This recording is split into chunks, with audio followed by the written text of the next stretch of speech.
Ruth, chapter 1. In the days when the judges ruled, there was a famine in the land, and a man from Bethlehem in Judah, together with his wife and 2 sons, went to live for a while in the country of Moab. The man's name was Elimelech, his wife's name Naomi, and the names of his 2 sons were Mahlon and Chilion. They were Ephrathites from Bethlehem, Judah, and they went to Moab and lived there. Now Elimelech, Naomi's husband, died, and she was left with her 2 sons. They married Moabite women, one named Orpah and the other Ruth. After they had lived there about 10 years, both Mahlon and Chilion also died, and Naomi was left without her 2 sons and her husband. When she heard in Moab that the Lord had come to the aid of his people by providing food for them, Naomi and her daughters-in-law prepared to return home from there. With her 2 daughters-in-law, she left the place where she had been living and set out on the road that would take them back to the land of Judah. Then Naomi said to her 2 daughters-in-law, "Go back, each of you, to your mother's home. May the Lord show kindness to you, as you have shown to your dead and to me. May the Lord grant that each of you will find rest in the home of another husband." Then she kissed them, and they wept aloud and said to her, "We will go back with you to your people." But Naomi said, "Return home, my daughters. Why would you come with me? Am I going to have any more sons who could become your husbands? Return home, my daughters. I am too old to have another husband. Even if I thought there was still hope for me, even if I had a husband tonight and then gave birth to sons, would you wait until they grew up? Would you remain unmarried for them? No, my daughters. It is more bitter for me than for you, because the Lord's hand has gone out against me." At this they wept again. Then Orpah kissed her mother-in-law goodbye, but Ruth clung to her. "Look," said Naomi. "your sister-in-law is going back to her people and her gods. Go back with her." But Ruth replied, "Don't urge me to leave you or to turn back from you. Where you go, I will go, and where you stay, I will stay. Your people will be my people, and your God, my God. Where you die, I will die, and there I will be buried. May the Lord deal with me, be it ever so severely, if anything but death separates you and me." When Naomi realized that Ruth was determined to go with her, she stopped urging her. So the 2 women went on until they came to Bethlehem. When they arrived in Bethlehem, the whole town was stirred because of them, and the women exclaimed, "Can this be Naomi?" "Don't call me Naomi," she told them. "Call me Mara, because the Almighty has made my life very bitter. I went away full, but the Lord has brought me back empty. Why call me Naomi? The Lord has afflicted me. The Almighty has brought misfortune upon me." So Naomi returned from Moab, accompanied by Ruth the Moabitess, her daughter-in-law, arriving in Bethlehem as the barley harvest was beginning. Chapter 2. Now Naomi had a relative on her husband's side from the clan of Elimelech, a man of standing, whose name was Boaz. And Ruth the Moabitess said to Naomi, "Let me go to the fields and pick up the leftover grain behind anyone in whose eyes I find favor." Naomi said to her, "Go ahead, my daughter." So she went out and began to glean in the fields behind the harvesters. As it turned out, she found herself working in a field belonging to Boaz, who was from the clan of Elimelech. Just then Boaz arrived from Bethlehem and greeted the harvesters. "The Lord be with you." "The Lord bless you," they called back. Boaz asked the foreman of his harvesters, "Whose young woman is that?" The foreman replied, "She is the Moabitess, who came back from Moab with Naomi. She said, 'Please let me glean and gather among the sheaves behind the harvesters.' She went into the field and has worked steadily from morning till now, except for a short rest in the shelter." So Boaz said to Ruth, "My daughter, listen to me. Don't go and glean in another field, and don't go away from here. Stay here with my servant girls. Watch the field where the men are harvesting, and follow along after the girls. I've told the men not to touch you. And whenever you are thirsty, go and get a drink from the water jars the men have filled." At this she bowed down with her face to the ground. She exclaimed, "Why have I found such favor in your eyes that you notice me, a foreigner?"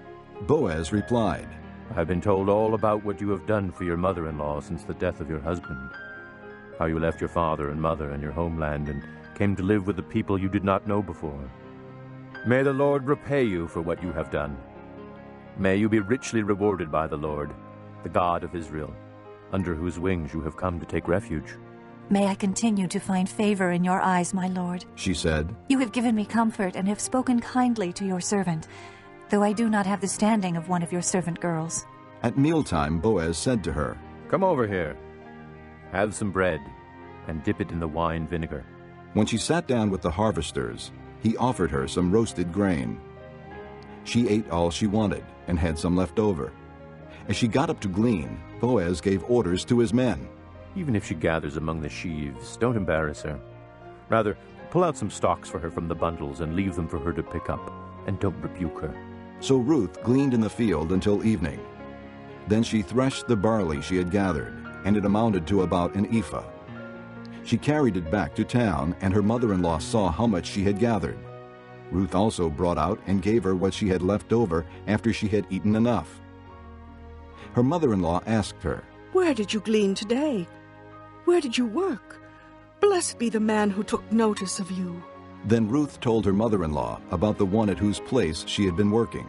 The name of the man I worked with today is Boaz. She said. The Lord bless him. Naomi said to her daughter-in-law. He has not stopped showing his kindness to the living and the dead. She added, That man is our close relative. He is one of our kinsmen redeemers. Then Ruth the Moabitess said, He even said to me, Stay with my workers until they finish harvesting all my grain. Naomi said to Ruth, her daughter-in-law, It will be good for you, my daughter, to go with his girls, because in someone else's field you might be harmed. So Ruth stayed close to the servant girls of Boaz to glean until the barley and wheat harvests were finished, and she lived with her mother-in-law. Chapter 3. One day, Naomi, her mother-in-law, said to her, My daughter, should I not try to find a home for you, where you will be well provided for? Is not Boaz, with whose servant girls you have been, a kinsman of ours? Tonight he will be winnowing barley on the threshing floor. Wash and perfume yourself, and put on your best clothes. Then go down to the threshing floor, but don't let him know you are there until he has finished eating and drinking. When he lies down, note the place where he is lying. Then go and uncover his feet and lie down. He will tell you what to do. I will do whatever you say. Ruth answered.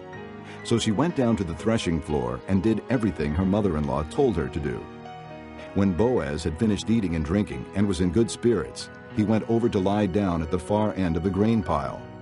Ruth approached quietly, uncovered his feet, and lay down.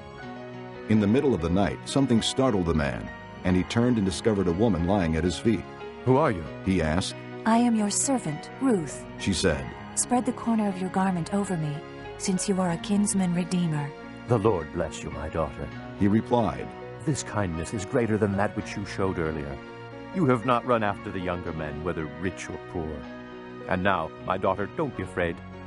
I will do for you all you ask. All my fellow townsmen know that you are a woman of noble character. Although it is true that I am near of kin, there is a kinsman redeemer nearer than I. Stay here for the night, and in the morning if he wants to redeem, good, let him redeem. But if he is not willing, as surely as the Lord lives, I will do it. Lie here until morning. So she lay at his feet until morning, but got up before anyone could be recognized. And he said, Don't let it be known that a woman came to the threshing floor. He also said, Bring me the shawl you are wearing and hold it out. When she did so, he poured into it 6 measures of barley and put it on her. Then he went back to town. When Ruth came to her mother-in-law, Naomi asked, How did it go, my daughter? Then she told her everything Boaz had done for her, and added, He gave me these 6 measures of barley, saying, Don't go back to your mother-in-law empty-handed. Then Naomi said, Wait, my daughter, until you find out what happens, for the man will not rest until the matter is settled today. Chapter 4. Meanwhile, Boaz went up to the town gate and sat there. When the kinsman redeemer he had mentioned came along, Boaz said, Come over here, my friend, and sit down. So he went over and sat down. Boaz took 10 of the elders of the town and said, Sit here. And they did so. Then he said to the kinsman redeemer, Naomi, who has come back from Moab, is selling the piece of land that belonged to our brother Elimelech. I thought I should bring the matter to your attention and suggest that you buy it in the presence of these seated here and in the presence of the elders of my people. If you will redeem it, do so. But if you will not, tell me, so I will know. For no one has the right to do it except you, and I am next in line." I will redeem it, he said. Then Boaz said, "On the day you buy the land from Naomi and from Ruth the Moabitess, you acquire the dead man's widow in order to maintain the name of the dead with his property." At this, the kinsman redeemer said, Then I cannot redeem it, because I might endanger my own estate. You redeem it yourself. I cannot do it. Now in earlier times in Israel, for the redemption and transfer of property to become final, one party took off his sandal and gave it to the other. This was the method of legalizing transactions in Israel. So the kinsman redeemer said to Boaz, Buy it yourself. and he removed his sandal. Then Boaz announced to the elders and all the people, "Today you are witnesses that I have bought from Naomi all the property of Elimelech, Kilion, and Mahlon. I have also acquired Ruth the Moabitess, Mahlon's widow, as my wife, in order to maintain the name of the dead with his property, so that his name will not disappear from among his family or from the town records. Today you are witnesses." Then the elders and all those at the gate said, "We are witnesses. May the Lord make the woman who is coming into your home like Rachel and Leah, who together built up the house of Israel. May you have standing in Ephrathah and be famous in Bethlehem. Through the offspring the Lord gives you by this young woman, may your family be like that of Perez, whom Tamar bore to Judah." So Boaz took Ruth, and she became his wife. Then he went to her, and the Lord enabled her to conceive, and she gave birth to a son. The women said to Naomi, Praise be to the Lord, who this day has not left you without a kinsman redeemer. May he become famous throughout Israel. He will renew your life and sustain you in your old age. For your daughter-in-law, who loves you and who is better to you than 7 sons, has given him birth. Then Naomi took the child, laid him in her lap, and cared for him. The women living there said, Naomi has a son. And they named him Obed. He was the father of Jesse, the father of David. This, then, is the family line of Perez. Perez was the father of Hezron. Hezron the father of Ram. Ram the father of Amminadab. Amminadab the father of Nahshon. Nahshon the father of Salmon. Salmon the father of Boaz. Boaz the father of Obed. Obed the father of Jesse. And Jesse the father of David.